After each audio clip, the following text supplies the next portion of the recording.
Nai-stress o pagod na pagod ka na ba? Gusto ko lang ipaalala sa'yo na kahit gaano ka ka-stress ngayon, wag na wag kang sumuko sa mga pangarap mo. Kailangan mong tandaan parati na magtiwala ka sa progress na nangyayari sa buhay mo. Kahit alam ko na minsan sobrang hirap at sobrang nakakapagod na din talaga. Magtiwala ka sa kakayahan mo.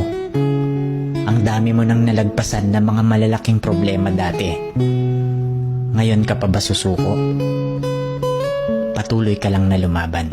Yung pakiramdam mo ngayon na nahuhuli ka na sa buhay, siguro dahil nakikita mo yung mga kakilala mo o yung mga kaibigan mo, pakonti-konti may na-achieve na sila. Parati mong tandaan na lahat tayo ay may kanya-kanyang timeline sa buhay. Hindi ka nahuhuli at hindi ka rin naman nauuna.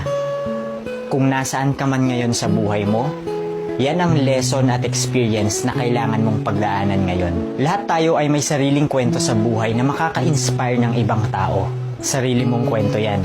Kaya make sure na sulitin mo ang bawat moment at gawin mong fulfilling ang kwento mo kahit anong mangyari.